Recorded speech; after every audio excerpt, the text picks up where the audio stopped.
حضرت علی المرتضیٰ کوفے میں نا اپنے غلام کو لے کے بازار تشریف لے گئے. کہنے لگے یار موسم آ گیا ہے, میرا دل ہے کہ کپڑے نہ خریدنے قدر کے. اس نے کہا حضور چلیں. تو غلام کہتا ہے 2 جوڑے حضرت علی نے خریدے, ایک مہنگا ایک سستا. تو موٹی بات ہے, جو مہنگا ہے وہ آقا پہنے گا اور سستا ایسے ہی ہوتا ہے نا جی. چلو اور گل کرنے سادی, جلدی سمجھے جا جائے گی. جدھر جائیے دکاندار کو ویاہ تے کپڑے لینتے انہوں کہیے ایک پان والے وکھا, پھر کہیے ایک دین دوان والے وکھا. وہ دین دوان والے کہڑے ہوندے نے بھلا؟ جڑے پان والے نہیں ہوندے. دین دوان والے کہڑے ہوندے نے؟ ایک وہ دے جڑے پانے والے نے, ایک وہ دے جڑے دینے والے نے. یہ دینے والے وہ ہوندے نے جڑے پان والے, ہاں جی وہ والے دکھا. تو وہ دکاندار کے پاس جا کے حضرت مولا علی شیر خدا رضی اللہ تعالیٰ نے اس کے ساتھ بیٹھے, 2 جوڑے خریدے. غلام کہتا ہے جب واپس نکلے تو حضرت علی رضی اللہ تعالیٰ نے وہ دونوں جوڑے, چونکہ میں غلام تھا میں نے پکڑے ہوئے تھے, سمجھ لیں کہ وہ تھیلا کپڑوں کا میرے ہاتھ میں تھا. فرماتے شیر خدا کا گھر آ گیا, میرا بھی غریب خانہ آ گیا, اب ہم نے جدا ہونا تھا. تو ڈیفینیٹ بات تھی, طے تھا کہ یہ پتلا جو ہے اور کم قیمت کا جوڑا میرا ہے. تو کہتے ہیں حضرت علی شیر خدا رضی اللہ تعالیٰ عنہ نے مجھے کہا کہ میرا جوڑا دے دو. تو میں نے وہ کپڑا جو مہنگا تھا وہ ان کی طرف بڑھایا, تو انہوں نے سستے کپڑے پہ ہاتھ ڈالا. فرمانے لگے یہ تیرا ہے. اور وہ پیر صاحب بھی ایسے کر سکتے ہیں ویسے کبھی کبھی, ہاں ان کے لیے بھی جائز ہے, کوئی منع ان کے لیے بھی منع. ہاں جی نذرانہ لینا بھی سنت ہے, اور کبھی کبھی غریب مرید کو دینا بھی سنت ہے. یہ بھی سرکار کے دین میں بات موجود ہے. بلکہ حضرت شیخ شہاب الدین سہروردی سے کسی نے کہا نذرانہ کس کو کہتے ہیں؟ فرمایا امیر سے لے لینا اور غریب کو دے دینا, اسی کا نام نذرانہ ہے. حضرت مولا علی شیر خدا کے اس غلام نے جب مہنگا جوڑا اپنے پاس دیکھا اور سستا حضرت علی کی طرف دیکھا تو اس نے ایک جملہ کہا. پھر حضرت علی نے جواب دیا, یہ ہے شیر خدا کی تعویل. ہم نا جب بچوں کو سبق پڑھاتے ہیں نا مدارس میں, تو پہلے اعتراض قائم کرتے ہیں, پھر خود اس کا جواب دیتے ہیں. تو 2 قسم کا جواب ہوتا ہے, ایک الزامی ہوتا ہے, ایک تحقیقی ہوتا ہے. کئی دفعہ ہمارے بچے مطمئن نہیں ہوتے, وہ کہتے ہیں جی میں نہیں مطمئن ہوا, جواب دوبارہ دے. لیکن حضرت علی تھے نا, غلام نے اعتراض قائم کیا, اس نے ایک جملہ کہا, کہنے لگا حضور یہ سستا جوڑا مجھے دے, مہنگا آپ نے. فرمایا کیوں؟ کہنے لگا اس لیے کہ آپ آقا ہیں اور میں غلام ہوں. اب شیر خدا کا جواب سنے شیروں والا. فرمانے لگے نہیں میاں, مہنگا تو پہن اور سستا میں پہن. کہنے لگا کیوں؟ فرمانے لگے اس لیے کہ میں بوڑھا ہوں تو جوان ہے. میں بوڑھا ہوں تو جوان جو ہوتے ہیں وہ پہنے کپڑے اچھے اچھے مہنگے, میرا تو بڑھاپا ہے. وہ شخص کہتا ہے کہ میرے پاس اس بات کا جواب ہی کوئی نہیں تھا. نبی پاک علیہ الصلوٰۃ والسلام نے فرمایا نیکی کو کبھی حقیر نہ سمجھو, کچھ نہ ہو سکے تو مسلمان بھائی سے مسکرا کے ملاقات کر لینا, اللہ صدقے کا ثواب عطا کر دے گا. آپ نے کافی ساری ماشاءاللہ سبحان اللہ کہی ہے, پر یہ مسکرا کے ملنا آج کل مشکل ہو گیا یہ کام, کیونکہ یہ دور ہے ناراض لوگوں کا دور. اس میں ہر کوئی کسی نہ کسی سے ناراض ہے, تو مل تو لیتے ہیں, مسکرا کے نہیں ملتے. ملاقاتیں تو ہو جاتی ہیں, لوگ تو ہر روز ایک دوسرے سے ملتے ہیں, پر یہ دل کم ہی کسی سے ملتے ہیں. ملتے ہیں لوگ پر ملتے. زندگی میں وہ عجیب لمحہ تھا, وہ میرے ساتھ تھا پر میں تنہا تھا. لوگ ملتے ہیں پر ملنے کو تیار. حضور نے فرمایا نیکی کو حقیر نہ سمجھو, کچھ نہ ہو سکے تو ذرا مسکرا کے مل لینا. کیا معنی ہے کسی سے ملنا؟ تو راضی ہو کے ملنا. یہ جو مزاجوں میں گھٹن ہے تبھی اور بلا وجہ کی ہے, بعض جگہوں پہ کوئی اس کا کوئی شرعی پس منظر نہیں, کچھ نہیں, بلا وجہ. نیکیوں میں ذرا جد و جہد کی جائے, کوشش کی جائے. اصول حسنات میں کوشش کی جائے. ہم نہ بڑے سست ہیں, دنیا کے معاملے میں چست ہیں, اور خیر کٹھی کرنے میں سست ہیں. جلد از جلد آپ دیکھیں ہمارے بزرگوں نے بہت زیادہ کام کیا، بہت زیادہ. اس کی وجہ یہ تھی کہ وہ دوسروں کے کام پہ نہیں توجہ دیتے تھے، اپنے کام پہ توجہ دیتے. آج کل ہمارا یہ مسئلہ ہے کہ ہم نیکی اس لیے نہیں کر پاتے کہ ہماری اپنے کام پہ توجہ کم ہوتی ہے، دوسرے پہ زیادہ ہوتی ہے. نتیجہ کیا نکلتا ہے؟ دوسرے کئی دفعہ آگے نکل جاتے ہیں، اور ہم جو بھی منصوبے بنا رہے ہیں، پروگرام طے کر رہے ہیں، وہ معاملہ پیچھے رہ جاتا ہے. تو زندگی میں جلد از جلد خیر جمع کرنے کی کوشش کرنا. جلد از جلد. امام بخاری کی عمر 62 سال ہوئی ہے، اور قرآن مجید کے بعد وہ صحیح ترین کتاب امت کو دے گئے. وہ بہت لمبی عمر نہیں، 62 سال عمر مبارک پائی. کتنا ہمارے بزرگوں نے کہا. حضرت عمر بن عبدالعزیز کی عمر 39 سال ہوئی، پوری 40 نہیں. کتنی خیر بانٹی انہوں نے زمانے میں. کام نہیں کرتے، پروگرام نہیں بناتے، ہم خیر نہیں جمع کرتے. خیر جمع کرنے کا وقت تو ہے، فٹافٹ کر لی جائے. پھر تو اس طرح کا ٹائم آ جاتا ہے کہ انسان زیادہ نماز پڑھنا چاہتا ہے، نفل پڑھنا چاہتا ہے، اس کا وجود ساتھ نہیں دیتا. اس طرح کے اوقات آ جاتے ہیں کہ وہ کچھ خیر کرنا چاہتا ہے، پھر اس کے پاس موقع نہیں رہتا.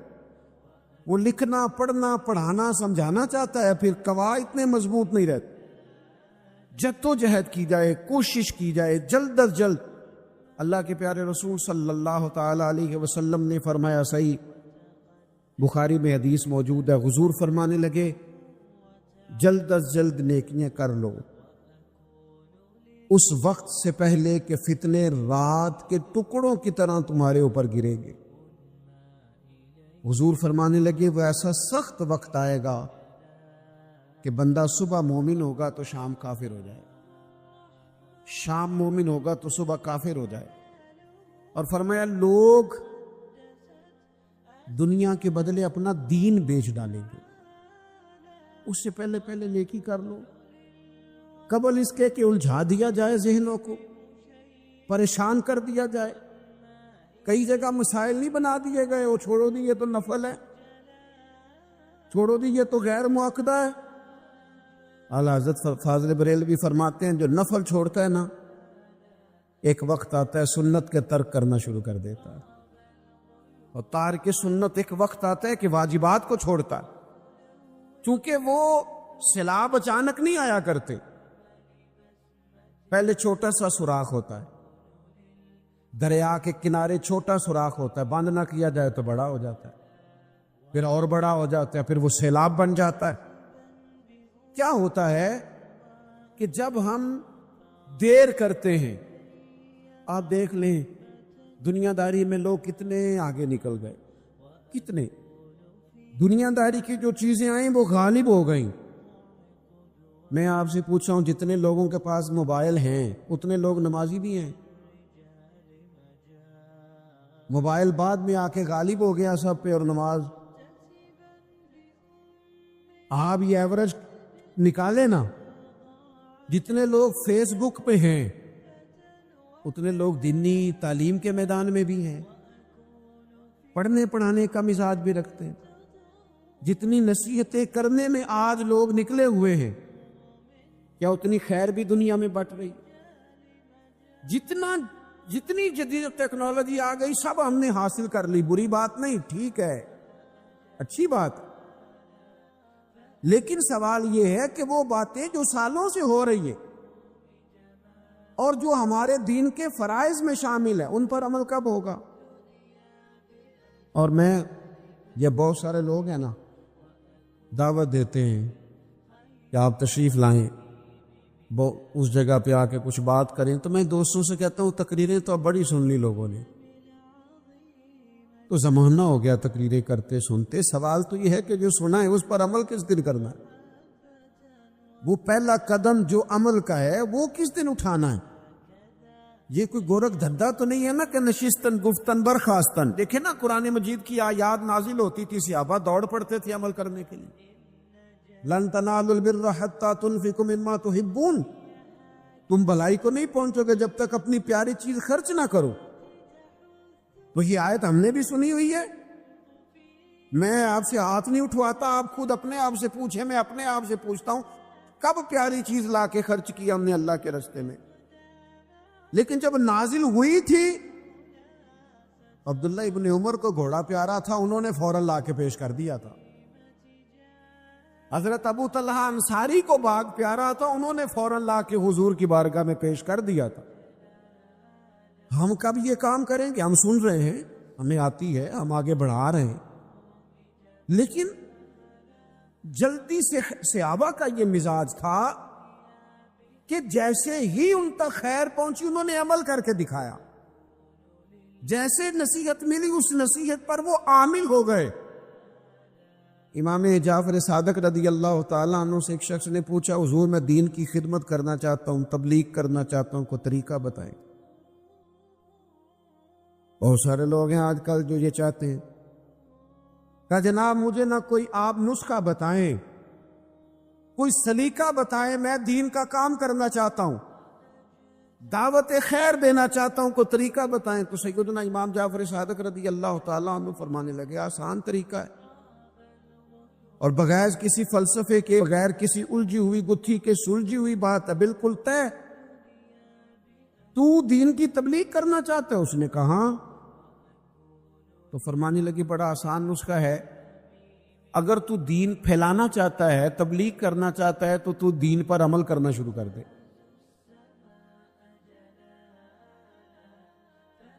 عمل کے بڑے اثرات ہوتے ہیں۔ عمل، وہ حضرت باجید بستامی فرمایا کرتے تھے، جس نے ہماری خاموشی سے کچھ نہیں سیکھا وہ ہماری تقریر سے کیا سیکھے گا۔ یہ جو عمل ہوتا ہے یہ اتنی بڑی خاموش تبلیغ ہے، اتنی بڑی۔ امام جعفر صادق فرمانے لگے تو عمل کر، وہ تیرا عمل کرنا، آپ پڑھیں گھر میں نماز، آپ کے بچوں کو شوق ہو جائے گا، آپ کھولیں گھر میں قرآن مجید، آپ کے بچوں کا دل لگ جائے گا۔ آپ بیٹھے تسبیح لے کے کہ آج میں نے آدھا گھنٹہ محبوب کی بارگاہ میں درود و سلام عرض کرنا ہے، بچوں کی طبیعت لگ جائے گی۔ عمل جو ہوتا ہے اس کا فیض بٹتا ہے، نیکی میں آگے بڑھنے کی جد و جہد، کوشش کرنا کہ میں ذرا خیر کے کام میں آگے نکلوں۔ کیا کہا حضرت عمر نے؟ کبھی ہم سنتے ہیں باتیں، کبھی اس کی گہرائی میں اترو نا۔ سیدنا فاروق اعظم فرماتے ہیں میری ساری عمر دوڑ لگی رہی کہ میں ابو بکر صدیق سے نیکیوں میں آگے نکل گا، ساری زندگی میری دوڑ رہی، جد و جہد رہی کہ میں ابو بکر صدیق سے آگے۔ 2.5% زکوٰۃ ہے، عمر کہتے ہیں میں 50% لے کے آیا تھا، لیکن میں 50% پہ پہنچا تھا تو ابو بکر 100% پہ پہنچ گئے تھے، تو سارا ہی لے آئے تھے۔ میری دوڑ رہی، یہاں بھی دوڑ ہے، میری عزت کرو، میرے آنے پہ کھڑے ہو جاؤ، معاذ اللہ میرا اکرام کرو، میں فلاں صاحب ہوتا ہوں، قبیلے میں، برادری میں، سوسائٹی میں، سماج میں یہ نام رکھتا ہوں، میں فلاں سیاسی، سماجی، فلاحی، رفائی تعارف رکھتا ہوں، میرا فلاں معاملہ ہے۔ یہ اس مزاج میں دوڑ لگ گئی، اس طبیعت کی دوڑ لگ گئی، مجھے بھی مانا جائے، مجھے بھی گنا جائے، مجھے بھی شمار کیا جائے، میرا بھی نام ہو جائے، مجھے بھی اگلوں میں رکھا جائے، قرب والوں میں میرا بھی تذکرہ کیا جائے۔ جو دوڑ ہمیں بتائی اور سکھائی گئی تھی اس دوڑ میں ہم شریک کیوں نہیں ہوتے؟ اس میں آگے کیوں نہیں نکلتے؟ وہ جو ہمیں فرمایا گیا تھا کہ تمہیں پتہ چل جائے پہلی صف کا ثواب کتنا ہے تو تم قرآن اندازی کرو، تو یہ قرآن اندازی کس دن ہونی ہے؟ یہ والی قرآن اندازی کس دن ہونی؟ لیکن وہ قرآن اندازیاں تو ہو رہی ہیں عمرے کے ٹکٹ کی، اتنے عمرے کے ٹکٹ، اتنے عمرے کے، اچھی بات ہے، اس کی بھی کوئی مخالفت نہیں، لیکن جو کام جس میں آگے بڑھنا تھا، جس میں جد و جہد کرنی، جس میں دوڑنا تھا، جس میں کاوش کرنی تھی، اس میں تو ہم پیچھے ہیں۔ عزیز دوستو، دوڑ دھوپ بھاگ، دوڑ اور شدت ہے معاملات کے اندر۔ کچھ لوگوں کو ایسی چیزوں کی بھی جلدی ہے جن میں جلدی نہیں کرنی چاہیے، اور وہ دوڑ ساری کس بات کی ہے؟ پیسے میں آگے گزرنے کی، شہرت میں آگے گزرنے کی، فیمس ہونے کی، کسی بھی چیز پر بہت ساری، کسی بھی صورت میں بہت ساری چیزوں کو جمع کر لینے کی، یہ دوڑ شدت اختیار کر گئی۔ دوڑتے جا رہے ہیں لوگ، دوڑتے جا رہے ہیں، اعصابی تھکاوٹ ہے، جسمانی تھکاوٹ ہے، اور اس دوڑ میں ایسے لوگ شامل ہیں کہ جو اب وقت تھا کہ وہ لوٹ آتے، پلٹ آتے، چیزوں کو دیکھ لیتے، بہت سارے ٹارگٹ ایسے تھے جو انہوں نے اچیو کر لیے، اب ان کو واپس لوٹنا چاہیے تھا، لوٹ نہیں پا رہے۔ قرآن مجید ہماری رہنمائی کرتا ہے، قرآن مجید ہمیں ایک سبق دیتا ہے، ایک بات کی جانب ہماری توجہ کراتا ہے۔ قرآن مجید کہتا ہے دوڑ لگاؤ، ایک دوسرے سے آگے نکلو، ضرور نکلو، لیکن فرمایا فاستبقوا الخیرات، نیکیوں میں ایک دوسرے سے آگے نکل جاؤ، بس تم نیکیوں میں نکل جاؤ آگے، خیر کے کاموں میں، حسنات میں آگے نکل جاؤ ایک دوسرے سے۔ اس کے لیے جلدی دکھاؤ، جلدی سے کوئی نیکی تمہارے ہاتھ آتی ہے اسے کر گزرو۔ ساری زندگی ارادے اور منصوبے نہ بناتے رہو، خیر کٹھی کرو، جد و جہد کرو۔ ایک تو ہم سب جانتے ہیں کہ وقت کب آ جائے گا اس کا پتہ کوئی نہیں، خدا نخواستہ صحت کب ساتھ چھوڑ جائے گی اس کی خبر کوئی نہیں، اعصاب کب کمزور ہو جائیں گے جانتے نہیں، کس وقت زندگی میں کون سا موڑ آ جائے گا سمجھ نہیں آتی، صحت، حافظہ کس وقت کس سمت نکل جائے گا پتہ نہیں چلتا۔ تو ہمیں حکم دیا گیا کہ تم جلدی کرو، اور نبی پاک علیہ السلام نے صراحت اور وضاحت کے ساتھ فرمایا کہ غنیمت سمجھ لو، غنیمت، غنیمت سمجھ لو، اگر تمہارے پاس فرصت ہے تو ایسا نہ ہو کہ مصروف ہو جاؤ، غنیمت جان لو، اگر صحت ہے تو ایسا نہ ہو بیمار ہو جاؤ، غنیمت جان لو اگر تم جوان ہو تو ایسا نہ ہو کہ بڑھاپا ہو جائے، غنیمت جان لو زندگی ہے، ایسا نہ ہو کہ موت آ جائے۔ غنیمت سمجھ لو چیزوں کو، اور اپنے لیے حسنات جمع کرو۔ میں دیکھتا ہوں بہت سارے لوگ ایسے ہیں جو خیر کر سکتے ہیں لیکن وہ تو منصوبہ ہی بنا رہے ہیں، بڑی دیر ہو گئی منصوبہ بنا رہے ہیں، پروگرام بنا رہے ہیں۔ ہمارے بزرگ جو تھے وہ کام کرتے تھے، درختوں کے نیچے بیٹھ کے کرنا پڑا تو شروع کر دیا، انہیں کسی گلی چوک چوراہے میں خیر کی بات کرنی پڑی تو انہوں نے کر دی۔ ان لوگوں کو اگر گلی سے پتھر اٹھا کے نیکی جمع کرنے کا موقع ملا تو انہوں نے لوگوں کے لیے رستہ صاف کرنا شروع کر دیا۔ اگر ان لوگوں کو کسی بندے کو خیر کی بات بتا کے دل کو تسلی محسوس ہوئی تو وہ کرنا شروع کر دیا۔ جو نیکی، جو خیر ہمارے دائرہ کار میں ہے، دائرہ اختیار میں ہے، ہماری پہنچ، اسے کیوں چھوڑا جائے؟ نبی پاک علیہ الصلوۃ والسلام نے فرمایا نیکی کو کبھی حقیر نہ سمجھو، کچھ نہ ہو سکے تو مسلمان بھائی سے مسکرا کے ملاقات کر لینا، اللہ صدقے کا ثواب عطا کر دے گا۔ آپ نے کافی ساری ماشاءاللہ سبحان اللہ کہی ہے، پر یہ مسکرا کے ملنا آج کل مشکل ہو گیا یہ کام بھی، کیونکہ یہ دور ہے ناراض لوگوں کا دور، اس میں ہر کوئی کسی نہ کسی سے ناراض ہے، تو مل تو لیتے ہیں، مسکرا کے نہیں ملتے۔ ملاقاتیں تو ہو جاتی ہیں، لوگ تو ہر روز ایک دوسرے سے ملتے ہیں، پر یہ دل کم ہی کسی سے ملتے ہیں، ملتے ہیں لوگ پر ملتے ہیں۔ زندگی میں وہ عجیب لمحہ تھا، وہ میرے ساتھ تھا پر میں تنہا تھا۔ لوگ ملتے ہیں پر ملنے کو تیار۔ حضور نے فرمایا نیکی کو حقیر نہ سمجھو، کچھ نہ ہو سکے تو ذرا مسکرا کے مل لینا۔ کیا معنی ہے کسی سے ملنا؟ تو راضی ہو کے ملنا۔ یہ جو مزاجوں میں گھٹن ہے تبھی، اور بلا وجہ کی ہے بعض جگہوں پہ، کوئی اس کا کوئی شرعی پس منظر نہیں، کچھ نہیں، بلا وجہ نیکیوں میں ذرا جد و جہد کی جائے، کوشش کی جائے، حصول حسنات میں کوشش کی جائے۔ ہم نہ بڑے سست ہیں، دنیا کے معاملے میں چست ہیں اور خیر کٹھی کرنے میں سست ہیں۔ جلد از جلد آپ دیکھیں ہمارے بزرگوں نے بہت زیادہ کام کیا، بہت زیادہ۔ اس کی وجہ یہ تھی کہ وہ دوسروں کے کام پہ نہیں توجہ دیتے تھے، اپنے کام پہ توجہ دیتے۔ آج کل ہمارا یہ مسئلہ ہے کہ ہم نیکی اس لیے نہیں کر پاتے کہ ہماری اپنے کام پہ توجہ کم ہوتی ہے، دوسرے پہ زیادہ ہوتی ہے۔ نتیجہ کیا نکلتا ہے؟ دوسرے کئی دفعہ آگے نکل جاتے ہیں، اور ہم جو بھی منصوبے بنا رہے ہیں، پروگرام طے کر رہے ہیں، وہ معاملہ پیچھے رہ جاتا ہے۔ تو زندگی میں جلد از جلد خیر جمع کرنے کی کوشش کرنا۔ جلد از جلد امام بخاری کی عمر 62 سال ہوئی ہے،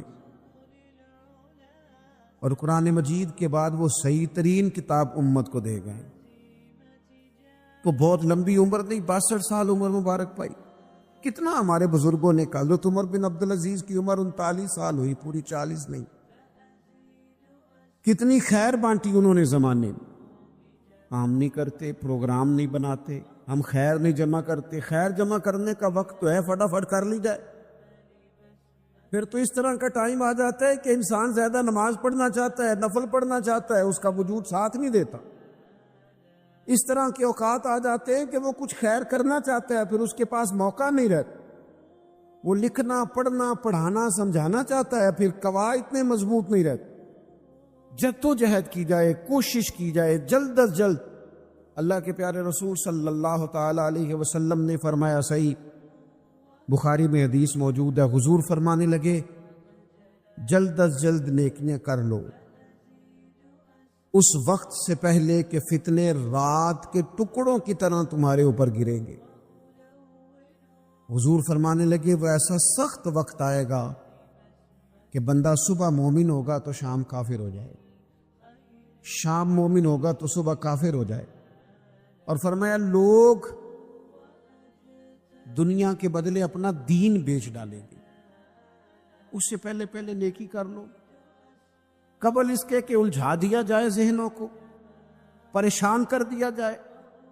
کئی جگہ مسائل نہیں بنا دیے گئے، وہ چھوڑو دی، یہ تو نفل ہے، چھوڑو دی، یہ تو غیر مؤکدہ ہے۔ اعلیٰ حضرت فاضل بریلوی فرماتے ہیں، جو نفل چھوڑتا ہے نا، ایک وقت آتا ہے سنت کے ترک کرنا شروع کر دیتا ہے، اور تارک سنت ایک وقت آتا ہے کہ واجبات کو چھوڑتا ہے، چونکہ وہ سیلاب اچانک نہیں آیا کرتے۔ پہلے چھوٹا سا سوراخ ہوتا ہے، دریا کے کنارے چھوٹا سوراخ ہوتا ہے، بند نہ کیا جائے تو بڑا ہو جاتا ہے، پھر اور بڑا ہو جاتا ہے، پھر وہ سیلاب بن جاتا ہے۔ کیا ہوتا ہے کہ جب ہم دیر کرتے ہیں، آپ دیکھ لیں دنیا داری میں لوگ کتنے آگے نکل گئے، کتنے دنیا داری کی جو چیزیں آئیں وہ غالب ہو گئیں۔ میں آپ سے پوچھ رہا ہوں، جتنے لوگوں کے پاس موبائل ہیں اتنے لوگ نمازی بھی ہیں؟ موبائل بعد میں آ کے غالب ہو گیا سب پہ، اور نماز آپ یہ ایوریج نکالے نا، جتنے لوگ فیس بک پہ ہیں اتنے لوگ دینی تعلیم کے میدان میں بھی ہیں، پڑھنے پڑھانے کا مزاج بھی رکھتے ہیں۔ جتنی نصیحتیں کرنے میں آج لوگ نکلے ہوئے ہیں، کیا اتنی خیر بھی دنیا میں بٹ گئی؟ جتنی جدید ٹیکنالوجی آ گئی سب ہم نے حاصل کر لی، بری بات نہیں، ٹھیک ہے، اچھی بات، لیکن سوال یہ ہے کہ وہ باتیں جو سالوں سے ہو رہی ہیں اور جو ہمارے دین کے فرائض میں شامل ہیں، ان پر عمل کب ہوگا؟ اور میں یہ بہت سارے لوگ ہیں نا، دعوت دیتے ہیں کہ آپ تشریف لائیں، اس جگہ پہ آ کے کچھ بات کریں، تو میں دوستوں سے کہتا ہوں تقریریں تو اب بڑی سن لی لوگوں نے، تو زمانہ ہو گیا تقریریں کرتے سنتے۔ سوال تو یہ ہے کہ جو سنا ہے اس پر عمل کس دن کرنا ہے؟ وہ پہلا قدم جو عمل کا ہے وہ کس دن اٹھانا ہے؟ یہ کوئی گورکھ دھندا تو نہیں ہے نا کہ نشستن گفتن برخاستن۔ دیکھیں نا قرآن مجید کی آیات نازل ہوتی تھی، صحابہ دوڑ پڑتے تھے عمل کرنے کے لیے۔ لن تنالوا البر حتى تنفقوا مما تحبون، تم بھلائی کو نہیں پہنچو گے جب تک اپنی پیاری چیز خرچ نہ کرو۔ تو یہ آیت ہم نے بھی سنی ہوئی ہے، میں آپ سے ہاتھ نہیں اٹھواتا، آپ خود اپنے آپ سے پوچھیں، میں اپنے آپ سے پوچھتا ہوں کب پیاری چیز لا کے خرچ کیا ہم نے اللہ کے راستے میں؟ لیکن جب نازل ہوئی تھی، عبداللہ ابن عمر کو گھوڑا پیارا تھا، انہوں نے فوراً لا کے پیش کر دیا تھا۔ حضرت ابو طلحہ انصاری کو باغ پیارا تھا، انہوں نے فوراً لا کے حضور کی بارگاہ میں پیش کر دیا تھا۔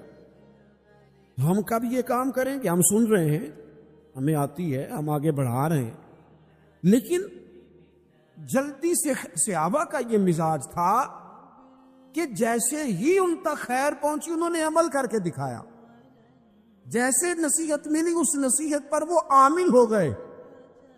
امام جعفر صادق رضی اللہ تعالیٰ عنہ سے ایک شخص نے پوچھا، حضور میں دین کی خدمت کرنا چاہتا ہوں، تبلیغ کرنا چاہتا ہوں، کوئی طریقہ بتائیں۔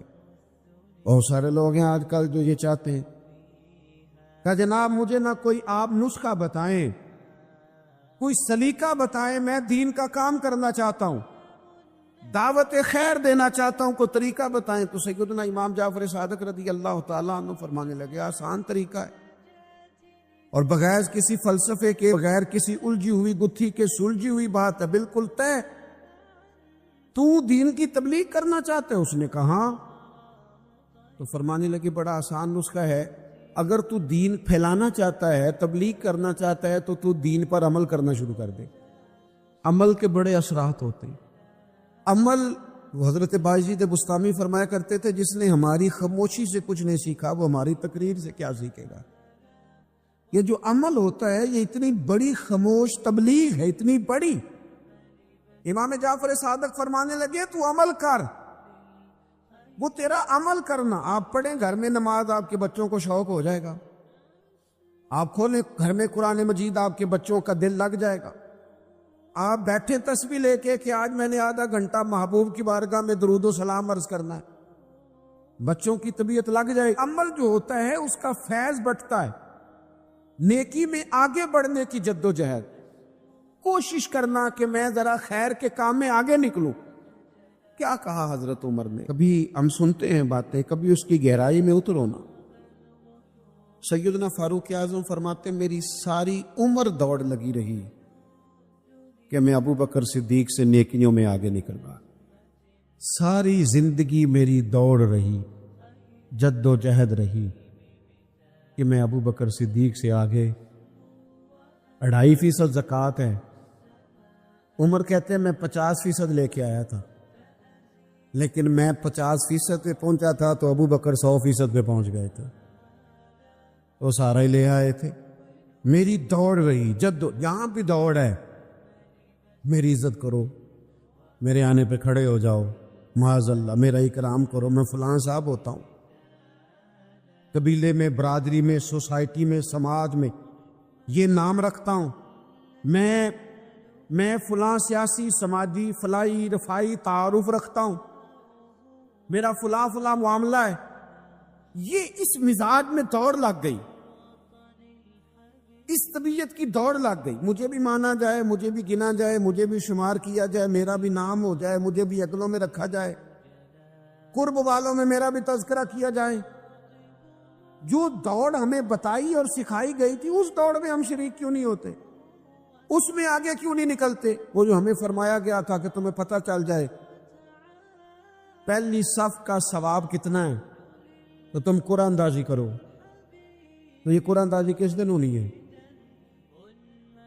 یہ والی قرآن اندازی کس دن ہونی ہے؟ لیکن وہ قرآن اندازیاں تو ہو رہی ہیں عمرے کے ٹکٹ کی، اتنے عمرے کے ٹکٹ، اتنے عمرے کے، اچھی بات ہے، اس کی بھی کوئی مخالفت نہیں، لیکن جو کام جس میں آگے بڑھنا تھا، جس میں جد و جہد کرنی تھی، جس میں دوڑنا تھا، جس میں کاوش کرنی تھی، اس میں تو ہم پیچھے ہیں۔ زندگی اتنی تیزی سے گزر رہی ہے، آپ یقین کریں پیچھے پلٹ کے دیکھتے ہیں تو پتہ ہی نہیں چلتا کتنے سال بیت گئے۔ بھی ایسے لگتا ہے کل ہی تو بھی داخل کرایا تھا گھر والوں نے اسکول میں، ابھی اگلے دن کی بات ہے دارالعلوم میں داخل ہوئے تھے اور اتنے سال بیت گئے، اتنا وقت گزر گیا۔ ہم عجیب مزاج کے لوگ ہیں، یہ چاہتے ہیں کہ ہمارے بچے بڑے ہو جائیں، یہ نہیں چاہتے کہ ہم بوڑھے ہو جائیں۔ دیکھیں اگر بچے بڑے ہوں گے تو لازمی نتیجہ ہے کہ ان کے بڑے لیکن ہم دونوں باتوں میں اپنا مزاج رکھتے ہیں. بچے بھی بڑے چاہیے ہمیں اور ہم خود بھی اپنے آپ کو بوڑھا تسلیم کرنے کو تیار ہے. ماشاءاللہ جی میرا بیٹا جوان ہو گیا, تو جناب آپ کیا ہو گئے؟ اب آپ بھی تو بتائیں نا, آپ کہاں پہنچ گئے؟ وہ کیا دور تھا جب کہتے تھے میرے بیٹے کو میرا جوتا پورا آنے لگا ہے. جیسے جیسے بچے بڑے ہوتے تھے والدین کے لہجے میں ٹھہراؤ آتا تھا, ان کی 5 نمازوں کے ساتھ تہجد بھی شروع ہوتی تھی, اشراق اور چاشت بھی شروع ہوتی تھی. وہ چاہتے تھے کہ ہمارے بچے ہمیں زیادہ سے زیادہ خیر کرتا دیکھیں. وہ اپنے لفظوں پر, جملوں پر, زبانوں پر, انداز پر کنٹرول کرتے تھے. میاں بیوی ایک دوسرے سے کہتے تھے اب لڑنا نہیں ہے, بچے اثر قبول کرتے ہیں, بڑے ہو گئے, اب ہمیں ماحول اور طرح کا بنانا ہے. کب آگے نکلیں گے نیکیوں میں؟ کب ہم جدوجہد کریں؟ کب ہم یہ والا کام کریں گے کہ نہیں اب مجھے سنور جانا چاہیے, نہیں اب میرے اندر مثبت تبدیلی آنی چاہیے, نہیں اب مزاج میں حلم, بردباری, وقار, وزاداری, یہ چیزیں مجھے پیدا کرنی چاہیے. کب بچپنا ختم ہوگا؟ کسی درویش نے کہا تھا نا کہ میں نے 22 سال کے بوڑھے دیکھے اور میں نے 65 سال کے بچے دیکھے. کہا جناب کیا معنی؟ کہنے لگے معنی یہ ہے کہ بزرگی سمجھ کے ساتھ ہوتی ہے, عمر کے ساتھ تھوڑی ہوتی ہے. تو سمجھ کے ساتھ ہے, جس دور میں سمجھ آ گئی, شعور آ گیا, سمجھ گئے بات کو. ورنہ بعض لوگ معذرت کے ساتھ بعض لوگ ساری زندگی سمجھدار ہونے کو تیار ہی نہیں ہیں. وہ کچھ ایسی باتیں کرتے ہیں جو ان کے منصب سے میچ ہی نہیں کرتی, ان کے سٹیٹس کے ساتھ وہ اٹیچ نہیں ہوتی. بھئی یہ بات آپ کو نہیں کرنی چاہیے تھی, آپ کا معیار یہ نہیں تھا, معیار بلند ہے آپ کا, آپ اپنے سٹیٹس کے حساب سے بات کریں گے. تو میرے عزیز آگے بڑھا جائے,